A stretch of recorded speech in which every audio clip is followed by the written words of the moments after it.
Nous sommes très heureux de nous retrouver et d'exprimer notre joie, notre gratitude au Seigneur. Ça a été fait très fortement, plus peut-être que d'habitude aujourd'hui. Ça devrait être tout le temps comme ça en fait, même pas que juste parce qu'il y a des occasions spéciales, mais c'est tous les jours une occasion spéciale de remercier le Seigneur. Et merci pour la grâce qu'il nous fait. Alors, donc dans Éphésiens, quand j'ai lu Éphésiens, j'avais une pensée qui est venue et je me suis dit, je vais aller chercher ce mot et aller chercher dans Éphésiens tout ce qui concerne. Donc c'est en fait la responsabilité, ou bien se responsabiliser. C'est-à-dire que nous, au regard de ce que nous savons et que nous connaissons, nous avons des responsabilités. Bien sûr, donc il faut connaître avant pour se sentir responsable. Dans le sens pas accusé, dans le sens de dire on n'est pas là pour rien, on n'est pas inutile. Et c'est dans ce sens-là. Mais en fait, après, ça m'était venu, non. C'est à toi à les responsabiliser. Donc ce que je vais faire, c'est que je vais prendre, comme l'Écriture, elle parle d'elle-même, Éphésiens, chapitre 1, verset 1. Alors ce qui est important de savoir, c'est que cette lettre, elle a été écrite par l'apôtre Paul, c'est ce qu'il nous dit au départ. Il nous dit, je vais te faire comme ça va aller mieux. Voilà. Paul, apôtre de Jésus-Christ par la volonté de Dieu, aux saints qui sont à Éphèse et aux fidèles en Jésus-Christ. Donc, de qui nous vient cette lettre ? De Paul. Mais est-ce que Paul, il a exprimé de lui-même sa pensée, ce qu'il avait envie d'exprimer ? Il a dit, tiens, je vais faire une petite lettre pour l'église des Éphésiens et je vais leur marquer ce que je pense et ce que j'ai l'impression d'être et tout. Non, c'est bien ce qui est dit. Il est dit que Paul, il est un envoyé du Seigneur Jésus-Christ, un envoyé de Jésus-Christ, et par la volonté de Dieu. Les deux sont en accord, Jésus-Christ et Dieu sont en accord, et l'apôtre Paul est envoyé par Jésus-Christ pour nous donner la parole et la volonté de Dieu.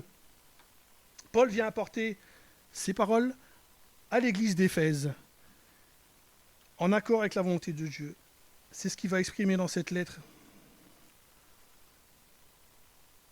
Il est dit que cette lettre, vous savez, c'était une lettre qui était ce qu'on appelle une lettre circulaire.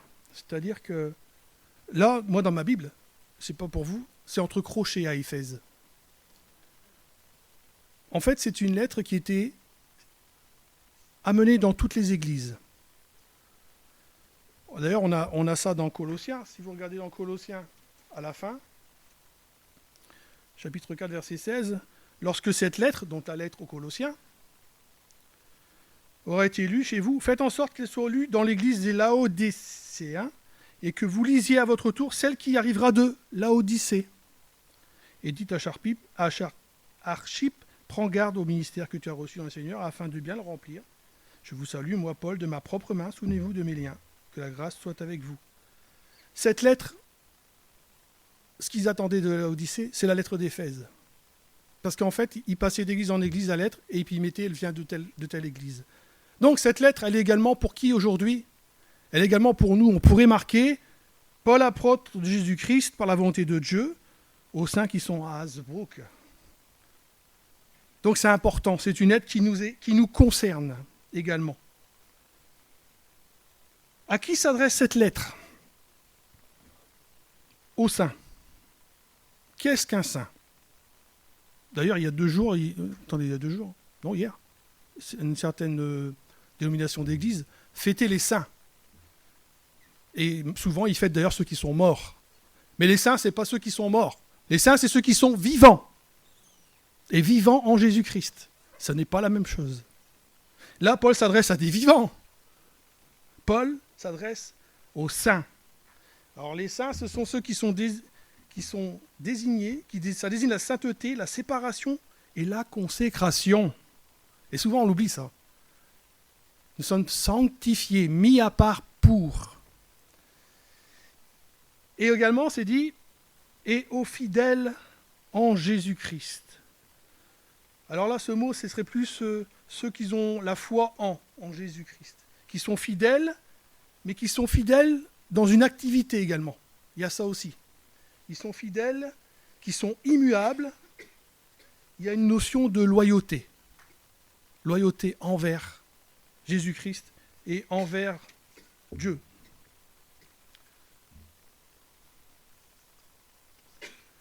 Au verset 2, il nous est dit que la grâce et la paix vous soient données de la part de Dieu notre Père et du Seigneur Jésus-Christ. Que la grâce et la paix vous soient données de la part. Bien sûr, Paul ouvre sa lettre avec tout un contexte. On est au chapitre 1, il y a chapitre 2, 3, 4, 5, 6. Donc il positionne déjà les choses. Et là, il nous dit que c'est la grâce et la paix qui va être donnée pour pouvoir œuvrer dans le ministère qui seront annoncés ensuite, mais également pour chaque jour. On a j'ai l'impression que c'est un raccourci de bénédiction. On l'a cette bénédiction, hein. On l'a dans Nombre 6, verset 22. Je vais vous la lire. L'Éternel parla à Moïse et dit, parle à Aaron et à ses fils, et dit, vous bénirez ainsi les enfants d'Israël. Vous leur direz que l'Éternel te bénisse et qu'il te garde. Que l'Éternel fasse luire sa face sur toi et qu'il t'accorde sa grâce. Que l'Éternel tourne sa face vers toi et qu'il te donne la paix. Que la grâce et la paix vous soient données. Et ce matin, le Seigneur veut donner sa grâce et sa paix à chacun de nous. Ce matin, il veut nous remplir de sa grâce et de sa paix pour la semaine qui est à venir. Cette grâce et cette paix viennent en connaissance de qui il est. Et c'est ce qui va nous être détaillé par la suite. Que la grâce et la paix vous soient données de la part de Dieu notre Père. Vous voyez la différence ? Par la volonté de Dieu. Et ensuite, Paul il dit, cette grâce et cette paix sera donnée à ses enfants. Dieu notre Père. C'est rajouté là, notre Père. Et Dieu est notre Père à chacun de nous, du moins à ses enfants. Il n'est pas le Père de tout le monde. Malheureusement, on peut des fois entendre, parce qu'on a appris, moins ici, mais moi dans mon jeune temps, le Notre Père par cœur, et tout le monde dit Notre Père. Que ton nom soit sanctifié. Tout le monde ne peut pas dire Père à Dieu. Mais nous pouvons dire Père à notre Dieu. Il est notre Père. Et la grâce et la paix nous est donnée parce que nous savons que Dieu est notre Père. Il veille sur nous, c'est un cœur de Père. Sur les autres personnes, il a de la compassion, il a de la miséricorde, de la patience. Mais ce n'est pas leur Père, du moins pas encore, pas pour ceux qui n'ont pas répondu à l'appel. Et la grâce et la paix nous est donnée aussi parce que il est dit, et du Seigneur Jésus-Christ. Vous voyez, au départ, il dit apôtre de Jésus-Christ, et là, il précise, il dit du Seigneur Jésus-Christ. Vous savez ce que c'est ce mot Seigneur ? Seigneur, c'est le mot utilisé dans l'Ancien Testament pour Adonai, c'est-à-dire c'est le Tout-Puissant, l'Éternel. Et là, dans ce passage, la grâce et la paix est donnée de la part de Dieu notre Père et du Seigneur Jésus-Christ, le Seigneur de toute la terre. Jésus-Christ est Seigneur sur toute la terre, sur toute la création. C'est important tout ça, pour la suite, d'avoir tout ça en nous.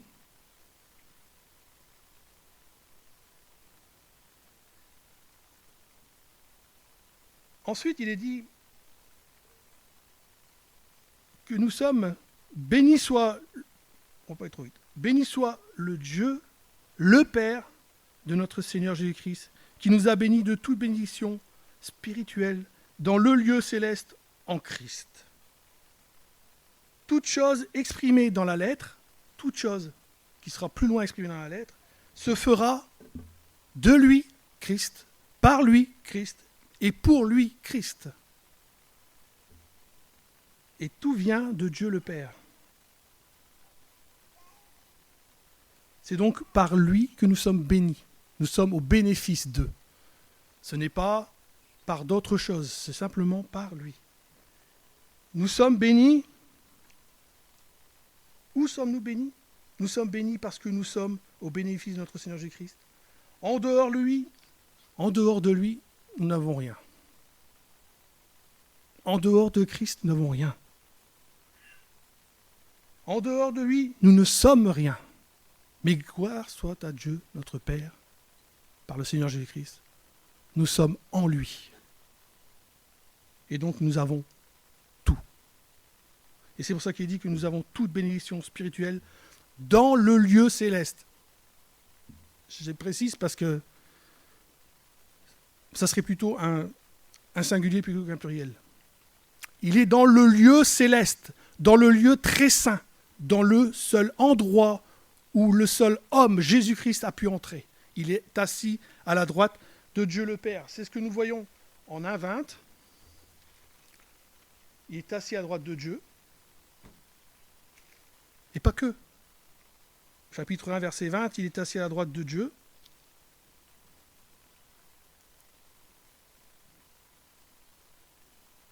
Cette puissance, il l'a déployée en Christ, en le ressuscitant des morts, en le faisant asseoir à sa droite dans le lieu céleste. Au-dessus de tout. C'est ce qui sera précisé plus loin. Il est au-dessus de toute puissance, de toute domination. Est-ce que vous voyez, est-ce que vous arrivez à commencer à sentir la grandeur de notre Seigneur? Et nous sommes au bénéfice de sa grandeur. Tout a été dit ce matin. Sa grandeur, sa puissance. Et nous sommes, nous, au bénéfice de ça. Alors c'est important, parce que c'est sûr que j'ai à cœur par rapport au ministère et au service. Et nous pouvons aller chercher cette puissance vers lui. Nous pouvons aller chercher ces bénédictions. Comment? Monter au ciel? Qui montera? Faire descendre? Non. Nous pouvons aller dans la prière. C'est la première des choses, la plus importante pour un nouveau-né. La prière. Et que le Seigneur nous aide à être des hommes et des femmes de prière. Et je parle pour moi le premier. Nous pouvons aller à lui quand ça ne va pas, pour être réconfortés. Nous pouvons aller à lui, j'ai eu ce mot à cœur, la lassitude, comme nous sommes lassés. Nous pouvons aller à lui. Oh, il va pas tout de suite te dire, oh, c'est pas grave. Non, il va t'expliquer. Comme un père, quand nous venons à lui, comme un enfant auprès du Père.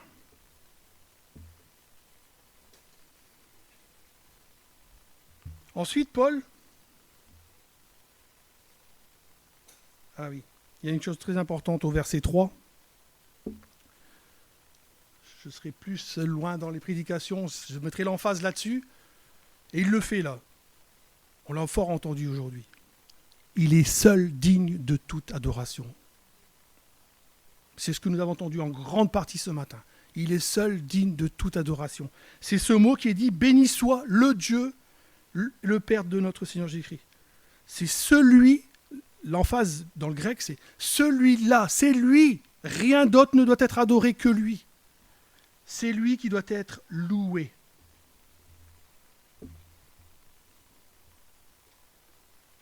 Ça sera aussi une caractéristique de l'enfant de Dieu. C'est de délaisser des choses pour venir simplement vers lui le louer. Le louer, c'est comment? Bien aimé. On l'a dit ce matin aussi. Le louer, c'est venir dans la prière. C'est venir lui parler. C'est venir dire, Seigneur, tu es merveilleux. Est-ce qu'il y a besoin de l'entendre, Dieu, ça? Pas besoin de l'entendre. C'est pour nous. C'est pour éveiller et éclairer notre cœur. C'est pour nous nourrir dans notre esprit. Mais il veut qu'on vienne le louer. Parce que sinon, si on ne le loue pas, comme un frère dit souvent, chasse la mauvaise nature, elle va revenir au galop. Eh bien, si tu ne loues pas, tu vas louer autre chose. C'est ça. C'est pour nous garder près de lui. C'est pour nous attirer à lui. Paul va énumérer les bénédictions que nous avons par grâce. Et ce sera tout le sujet de sa lettre, par la mise en pratique au chapitre 4. Nous avons tout par grâce, on l'a encore entendu ce matin. Nous avons tout par grâce. Dieu donne, mais, on verra après, il donne sur une certaine condition. Au regard de tout ce qu'il nous a apporté, chercher chaque jour et tous les jours, ça m'a fait rappeler la présentation de la semaine passée, tous les jours chercher sa face. C'est ce qu'on a dit, on a lu dans Nombre 6. Il nous est donné de pouvoir aller vers lui chercher sa face. Nous avons accès à lui.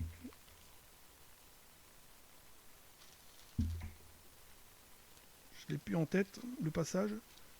Et nous pouvons nous approcher de Dieu dans la foi. Chapitre 3, verset 12. En lui, nous avons par la foi en lui la liberté de nous approcher de Dieu. C'est pas pour tout le monde. C'est pas pour tout le monde. C'est pour les enfants de Dieu que nous pouvons nous approcher. Ce n'est pas pour tout le monde. Nous avons cette grâce de pouvoir venir chaque matin, chaque jour, nous approcher de Dieu, lui parler, à y demeurer, à y persévérer. Par cette lettre et d'autres, il veut que nous prenions nos responsabilités afin de nous responsabiliser sur ce qui nous incombe. C'est normal, c'est responsable de nous-mêmes d'aller louer le Seigneur. Il nous incombe de demeurer dans ces choses que nous avons apprises, de demeurer, ça sera dans la lettre aussi, c'est comme un peu une introduction, demeurer dans la sainteté, demeurer dans l'édification. Demeurer dans la sainteté et l'édification. Mais également, nous avons à œuvrer intérieurement, nous, en nous-mêmes, intérieurement dans l'Église, mais, et je peur que c'est une faiblesse pour nous, œuvrer extérieurement. Nous ne sommes pas juste appelés à rester à l'intérieur, nous sommes aussi appelés à aller à l'extérieur pour pouvoir apporter la bonne nouvelle. Nous sommes appelés à devenir des enfants de Dieu. Ce que Dieu a mis en nous, le faire grandir afin de devenir des adultes. C'est le but. Dieu ne veut pas qu'on reste là, des tout petits enfants. Il veut que nous grandissions. Il veut nous faire devenir des adultes en lui. Alors on va prendre ce passage au chapitre 4, parce qu'il est important. Versets 7 à 16.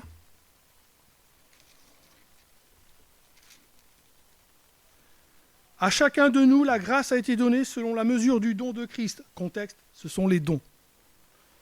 C'est pourquoi il est dit, étant monté dans les hauteurs, il a amené captifs, il a fait des dons aux hommes.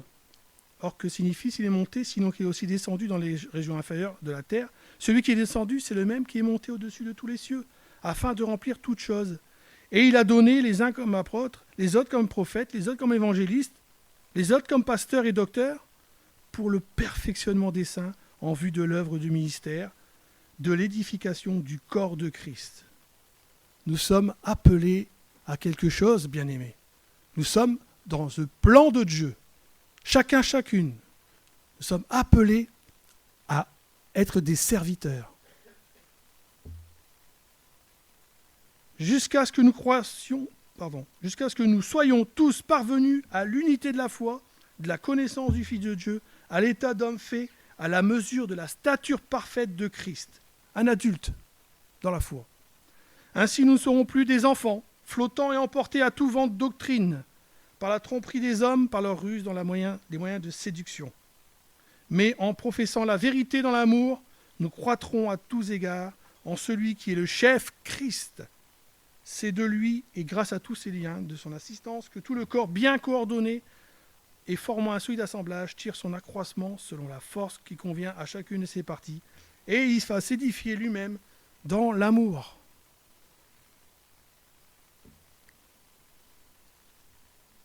Nous sommes appelés à concourir à ce grand dessein, cette pensée, ce projet de Dieu.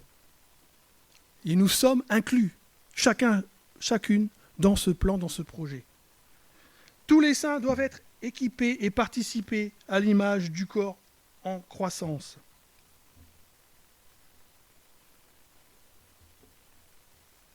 Ensuite, au verset 4,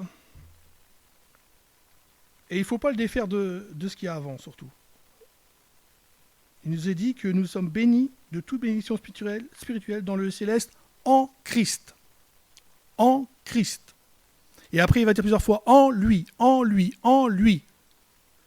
Je pense parce que ça m'est venu ces quelques jours qui terminaient la semaine, que ce passage se termine au verset 12, où il est dit d'avance nous avons espéré en Christ.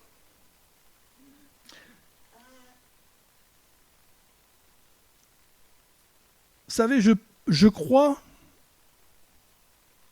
parce que la Bible affirme, sinon on peut croire tout ce qu'on veut, à la souveraineté de Dieu. Que Dieu, tout est fait selon sa volonté. Mais je ne crois pas que Dieu a décidé et choisi de dire à des personnes, toi tu seras sauvé, toi tu iras en enfer. Ce n'est pas ce qui est dit là.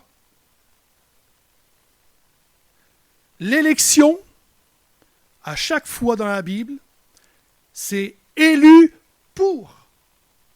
C'est pas élu dans le sens de dire, toi, je vais te sauver. Sinon, arrêtez d'aller évangéliser. Arrêtez de dire, il faut que tu sois sauvé, il faut que tu viennes au Seigneur, il faut que tu te repentes. Sinon, tu iras en enfer. Ce qui est dit, c'est que vous pouvez voir à plusieurs endroits, on est élus en lui. De par Christ, nous sommes élus. Au verset 4, chapitre 1, verset 4, à chaque fois vous avez en lui, pour que, plus loin, 1,6, pour lui. Au chapitre 1, verset 7, je vais juste les versets, en lui, pour, au verset 10, en lui, au verset 11, 12, afin que, vous avez vu, on est élu en lui pour quelque chose. L'élection, elle est faite une fois que tu as répondu au Seigneur, que tu as dit « Oui Seigneur, je sais que tu es mort pour moi ». Alors tu rentres dans le plan de Dieu qui était de sauver toute l'humanité. Dieu a tant aimé le monde qu'il a donné son Fils, afin que quiconque croit en lui ne périsse pas. Alors bien sûr, là, il y a une notion, à mon avis, des Juifs et des païens, mais ils regroupent l'ensemble et ils regroupent Dieu a tant aimé, il n'a pas dit juste, il a tant aimé les Juifs. Non, il a dit, il a tant aimé le cosmos. C'est le mot utilisé. Il a aimé sa création. Et il est venu pour sa création, pour chaque créature. Je pensais tout à l'heure, gloire à Dieu. Et je me disais aussi, cette petite, et on en a prié dans ce sens-là. Et mon cœur brûle dans ce sens-là. Elle aura à répondre d'elle-même au Seigneur, à son appel. Et ses parents, j'ai bien aimé ces prières. Ils ont la responsabilité de l'amener au Seigneur. Chacun, chacune. Mais nous avons des responsabilités à amener nos enfants au Seigneur. Et j'ai bien aimé cette prière d'un des frères qui a dit, ce sera par contre ton comportement que tu vas les amener au Seigneur. Amen. C'est merveilleux. Ce n'est pas l'élection de personnes au salut, mais le choix utilisé comme moyen pour le salut, Christ. L'emphase est mise sur Christ. Sans lui, tu n'es pas sauvé. En lui, tu es sauvé. En lui, nous sommes prédestinés à être. Nous sommes prédestinés à être ce que Dieu a fait en nous, a mis en nous, pour son plan, pour son projet. En lui, nous sommes prédestinés à être élus pour le projet de sa volonté, suivant sa volonté, qu'il a établie dans son plan et qu'il a manifesté dans son plan. Son plan, ça a été de réunir toutes choses, verset 10, en Christ. Rétablir également toutes choses. Tout est prédestiné et établi suivant le plan d'après le conseil de sa volonté. C'est ce qui est dit plusieurs fois. Avant, je pense que je l'ai déjà dit, mais il y a des choses qui sont écrites et qui sont dans mon cœur. Avant, tu n'étais pas. Tu n'avais pas. Maintenant, en lui, tu es et tu as tout.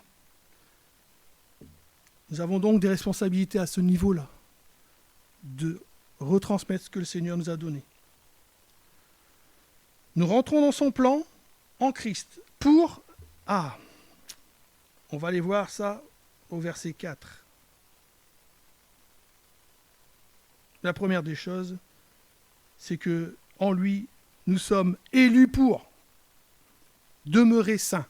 Il a fait l'acte de nous sanctifier et de nous laver, et nous devons demeurer devant lui dans la sainteté et être irréprochables. Ça sera tout la lettre. Il met tout plein de l'apôtre Paul, mais plein de jalons.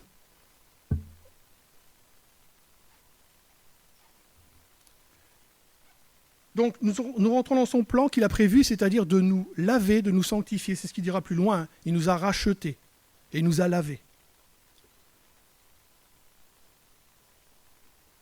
En lui, au verset 7, nous avons la rédemption par son sang, le pardon des péchés selon la richesse de sa grâce. Nous avons tout par grâce. Ça, il va plus l'expliquer dans le chapitre 2.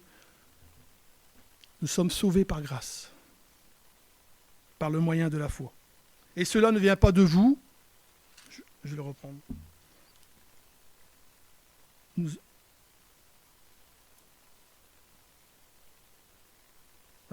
C'est le verset 8.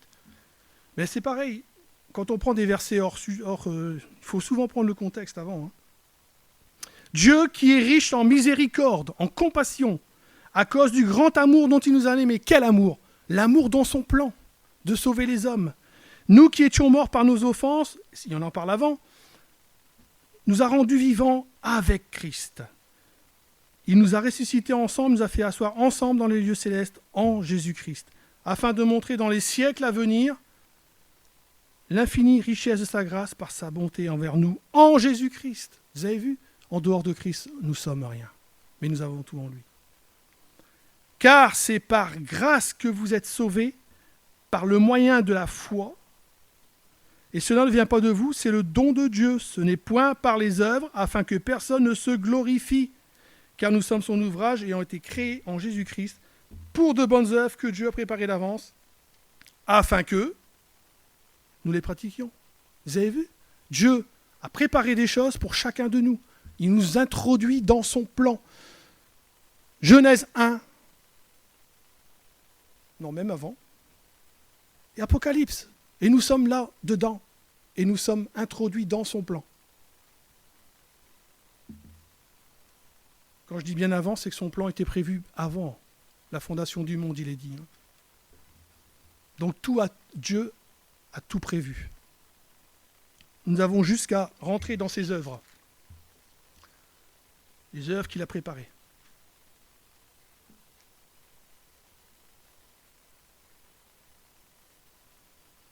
Donc c'est un plan d'amour manifesté par sa grâce et accordé en Christ, dans le bien-aimé. Vous voyez là pourquoi nous louons le Seigneur le matin. Le matin aussi d'ailleurs, mais le dimanche ensemble. C'est un grand mot aussi ça. C'est un truc qui va être étudié aussi ensemble. Parce que nous avons tout par grâce et tout par le bien-aimé. C'est un plan de bienveillance, de bonté qu'il a mis en exécution par son Fils, Jésus-Christ. Nous sommes devenus également, verset 11, héritiers du royaume, héritiers de toutes choses, du royaume à venir. En attendant, il y a du travail. Nous sommes scellés du Saint-Esprit qui avait été promis. On va prendre ce passage 13. En lui, vous aussi, après avoir entendu la parole de la vérité, l'évangile de votre salut. Je pense à mon frère Mickaël qui est actuellement dans les faux évangiles. Si on n'entend pas la vérité, on n'arrive pas au salut. En lui, vous aussi, après avoir entendu la parole de la vérité, l'évangile de votre salut, en lui, vous avez cru et vous avez été scellés du Saint-Esprit qui avait été promis. Vous avez été marqués. Vous savez, on a chacun sur nous une marque, la marque du Saint-Esprit. Nous appartenons à Dieu. Et on appartient à quel Dieu? À ce Dieu tout-puissant. C'est important pour le service, pour nos problèmes, les problèmes qu'il peut y avoir dans le service, de tenir ça dans notre cœur, y demeurer. En lui, vous aussi. Vous voyez, vous aussi. Paul, qu'est-ce qu'il dit? Il dit nous, et maintenant vous. Nous sommes introduits dans ce plan. Après avoir entendu la parole de la vérité, l'évangile de votre salut, en lui, en Christ, vous avez cru. Et vous avez été scellés du Saint-Esprit qui avait été promis. C'était annoncé. Dieu tient ses promesses. Il est fidèle. On l'a entendu ce matin aussi, comme un Dieu est fidèle. Lequel est un gage de notre héritage pour la rédemption de ceux que Dieu s'est acquis, s'est approprié, pour louange à sa gloire.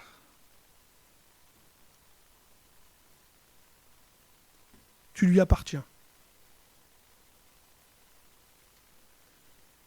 Tu es dans son plan, tu lui appartiens, Il est propriétaire de toi.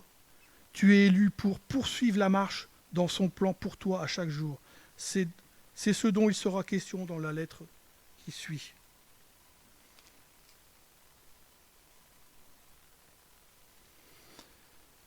Alors déjà, au regard de cela, on peut déjà reconsidérer notre appel et notre vocation. Un appel à demeurer dans la sanctification, un appel à demeurer dans l'édification. On peut mettre notre confiance, notre foi en lui. Il fera toutes choses. Il fera toutes choses selon sa volonté. Il fera toutes choses selon son plan. Nous serons bénis quand nous marcherons dans son plan. Sinon, il n'y a pas de bénédiction. Ça commence avec Christ. On est béni en Christ et on rentre dans son plan. Donc ce matin, je vais m'arrêter là.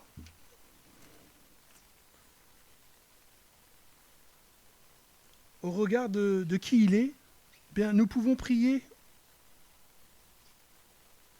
à chaque jour. Mais même ce matin, ce que Paul dit à la suite, au verset 15, nous pouvons prier comme Paul, il le demande, c'est pourquoi moi aussi ai entendu parler de votre foi au Seigneur Jésus, de votre amour pour tous les saints. Il ne cesse de rendre grâce pour vous. Il fait mention de nous dans les prières, afin que, et c'est là la prière, il ne demande pas des choses pour lui, il ne demande pas des choses matérielles, il demande quelque chose de spirituel. Il demande afin que le Dieu de notre Seigneur Jésus-Christ, le Père de gloire, vous donne un esprit de sagesse et de révélation dans sa connaissance. Qu'il illumine les yeux de notre cœur pour que nous sachions quelle est l'espérance qui s'attache à son appel, quelle est la richesse de la gloire de son héritage, qu'il réserve à tous ceux du monde. Vous savez, il y a une fausse doctrine qui dit que tout le monde est sauvé. Puisque Jésus est mort, donc il est mort pour tout le monde. Faux. Christ n'est pas mort pour tout le monde. Il est mort pour le péché. Mais nous sommes au bénéfice de sa grâce pour nous.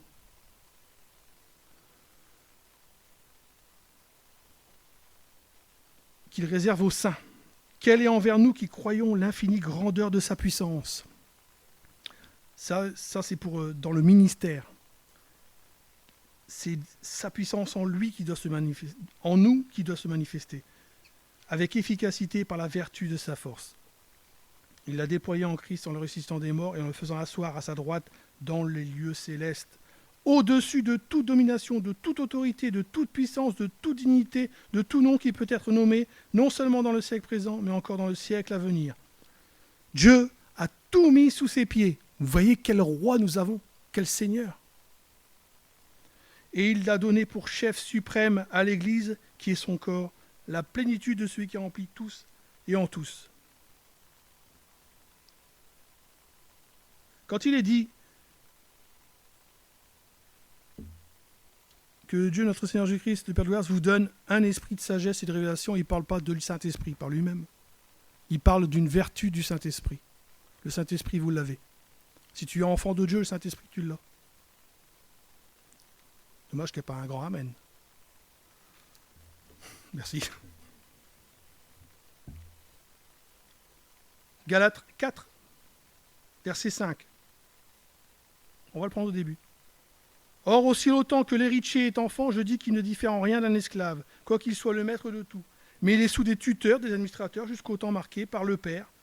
Nous aussi, de la même manière, lorsque nous étions enfants, nous étions sous l'esclavage des principes élémentaires du monde.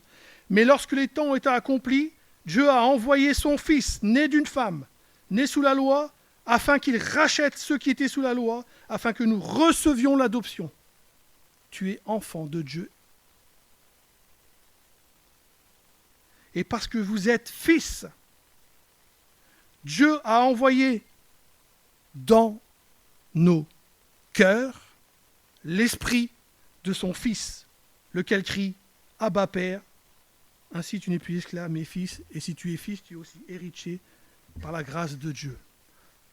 Si tu es enfant de Dieu, tu as le Saint-Esprit. Merci. Et si tu as le Saint-Esprit, eh bien écoute-le chaque jour. Cherchez sa face tous les jours. On peut se questionner des fois. On peut des fois dire moi je ne vais pas me mettre dans le ministère de ceci, de cela. Je ne vais pas commencer d'un coup de main. De toute façon, je n'ai pas le Saint-Esprit. Non, tu l'as. C'est ce qui se passe, c'est qu'il faut se mettre à l'œuvre dans les choses que Dieu a préparées. Amen. Alors si je fais un petit résumé, nous sommes au bénéfice de ce que Christ a accompli pour nous. Et nous sommes soutenus et nous sommes aidés dans notre marche à chaque jour par le grand Dieu, le Dieu Tout-Puissant. J'avais envie de prendre un chant pour terminer, mais si vous voulez, on peut le prendre. Sinon, on a pris pas mal de chants aussi déjà. C'était « À toi la gloire ». À toi la gloire, ô ressuscité. Et c'est ce qu'il y avait dans toute la présentation. À lui seul soit la gloire. Est-ce que ça vous dit de le chanter ?